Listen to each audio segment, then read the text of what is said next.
नमस्कार दोस्तों, आप सभी का स्वागत है ज्ञान ज्योति इंस्टीट्यूट ऑफ स्टेनोग्राफी के ऑनलाइन यूट्यूब चैनल पर। यहाँ पर आपको मिलती है 80 से 125 शब्द प्रति मिनट की, 800 से 1000 शब्द की हिंदी और इंग्लिश की डिक्टेशन और वीडियो कॉल पर ऑनलाइन क्लासेस, जहाँ पर आप पूछ सकते हैं अपने डाउट्स और आउटलाइंस। अधिक जानकारी के लिए ज्वाइन करें हमारे व्हाट्सएप ग्रुप को, जिसका लिंक हमारे वीडियो के डिस्क्रिप्शन पे दिया हुआ है, और सब्सक्राइब करें हमारे ज्ञान ज्योति इंस्टीट्यूट ऑफ स्टेनोग्राफी के ऑनलाइन यूट्यूब चैनल को। दोस्तों, आज की आपकी डिक्टेशन स्टार्ट होगी 5 सेकेंड बाद।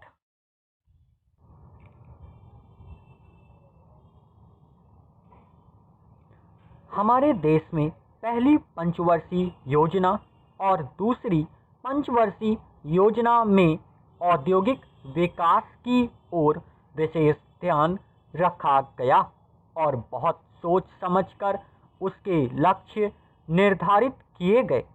देश के लिए यह दुर्भाग्य की बात है कि जिस वक्त तक हमारी पंचवर्षीय योजनाएं सफलता प्राप्त कर रही थीं, उस वक्त तक देश में अनेक प्रकार के अंतर्राष्ट्रीय तत्व भी पनप गए थे। इन तमाम लोगों ने देश के हर एक क्षेत्र में अशांति का वातावरण पैदा कर दिया था। औद्योगिक कर्मचारियों को भड़काकर उनसे हड़तालें करवाना शुरू कर दिया। जो लोग हड़ताल में शामिल नहीं होते थे, उनको मार मार कर पकड़ पकड़ कर कारखानों में जाने से रोका।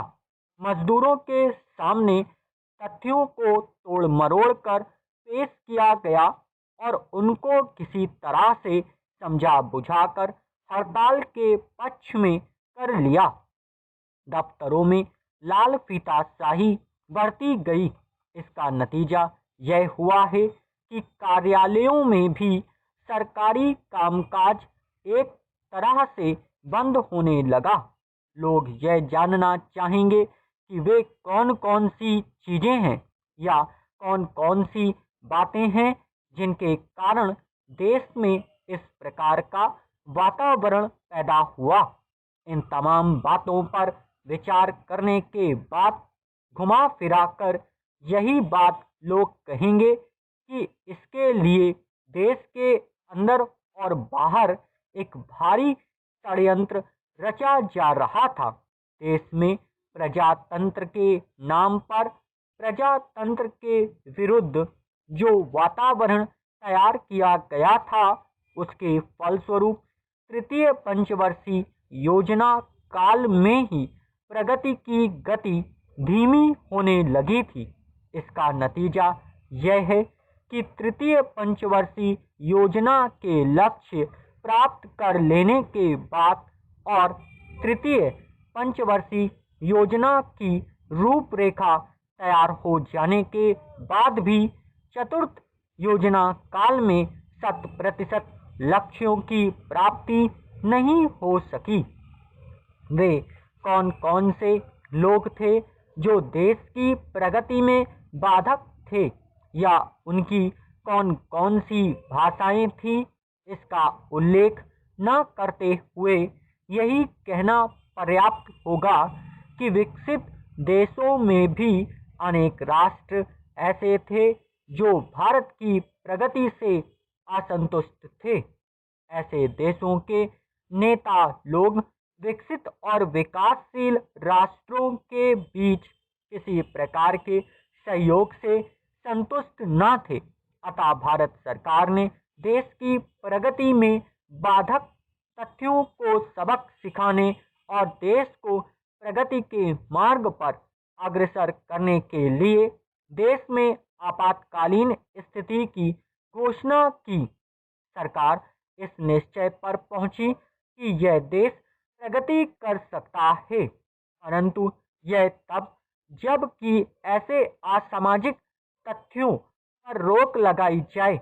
आपातकालीन घोषणा करके सरकार ने ऐसी अंतर्राष्ट्रीय गतिविधियों पर रोक लगा दी। देश में जीवन के हर क्षेत्र में अपेक्षित प्रगति हो रही है। यह कहना ना तो अतिशयोक्ति होगी, न ही छोटी मुंह बड़ी बात होगी। जो लोग अप्रत्याशित महंगाई और तोड़फोड़ की कार्यवाही से घुल मिलकर नष्ट हो रहे थे, इस नए वातावरण ने उनके दिलों को हिलाकर रख दिया और वे चैन की सांस लेने लगे। और आश्वासन है।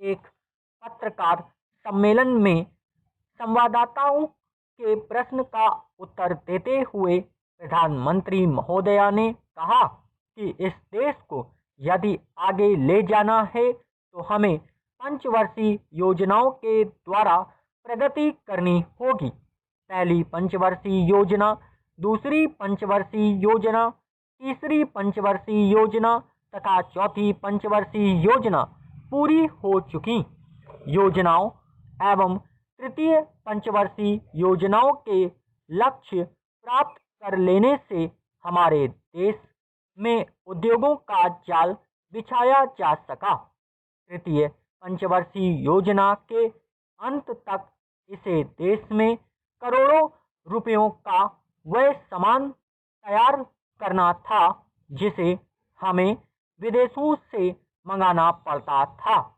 इसके साथ ही चतुर्थ पंचवर्षीय योजना के दौरान में देश की सुरक्षा के मामले में यह देश आत्मनिर्भरता प्राप्त कर सका। सम्मेलन में रक्षा मंत्रालय में राज्य मंत्री ने बताया कि हमारे नेट हवाई जहाज़ों ने विदेशों में बने हवाई जहाज़ों से कहीं अधिक सफलता प्राप्त की। उन्होंने यह भी बताया कि वित्त मंत्रालय ने देश की सुरक्षा के लिए धन की कमी को प्रगति के मार्ग में आड़े नहीं आने दिया, जिसके फलस्वरूप हमारे रक्षा सामग्री के उत्पादन करने वाले कारखानों में अधिक उत्पादन हो सका। पत्र प्रतिनिधियों से बातचीत करते हुए वित्त मंत्री ने यह बताया कि देश में आम चुनाव निर्धारित समय में किए जाएंगे। इसके लिए हर एक राज्य में निर्वाचकों की सूची तैयार की जा रही है। राज्य की विधानसभाओं के लिए भी निर्वाचन उचित समय पर किए जाने पर उन्होंने जोर दिया। हमारे देश में निर्वाचक गण हर 10 वर्ष बाद बढ़ जाते हैं, इसलिए मतदाता सूचियों को अंतिम रूप दिया जाना जरूरी है। विधानमंडलों के चुनावों के लिए भी तैयारियां की जा रही हैं। उन्होंने यह भी बताया कि देश के अनेक प्रांतों में संयुक्त विधायक दलों की सरकारें बनी, किंतु वे जनता की आकांक्षाओं की पूर्ति नहीं कर सकीं। किंतु फिर भी देश की जनता सर्वोपरि है, उसी का निर्णय अंतिम होता है। हमारे देश में निर्वाचन पद्धति जो भी बनाई गई है उसके अनुसार देश में आम चुनाव अथवा मध्यावधि चुनावों के लिए प्रबंध करने का दायित्व मुख्य निर्वाचन आयुक्त का है, जो निर्वाचन आयोग का अध्यक्ष होता है। निर्वाचन आयोग में और भी सदस्य होते हैं जो कि देश के चुनावों के लिए जिम्मेदार होते हैं। कुछ विधायिका सभाओं के लिए अप्रत्यक्ष निर्वाचन पद्धति अपनाई गई है, जिनके लिए समय समय पर चुनाव होते हैं। शिक्षा उप मंत्री महोदय ने कहा कि हमने अपने देश में प्राइमरी शिक्षा को अनिवार्य रूप से लागू कर दिया है। अध्यापकों को निर्देश दिया गया है कि वे घर घर जाकर ऐसे बच्चों की सूची तैयार करें जो 5 वर्ष से अधिक उम्र के हो गए हैं और शिक्षा प्राप्त नहीं कर रहे हैं। उच्च शिक्षा प्राप्त करने के लिए व्यापक प्रबंध किए गए हैं, किंतु यह आवश्यक है कि उच्च शिक्षा उन्हीं को प्राप्त हो जो कि इसके लिए योग्य हों। अतः 10वीं कक्षा पास करने के बाद विद्यार्थी अपनी रुचि के अनुसार व्यवसाय चुनें।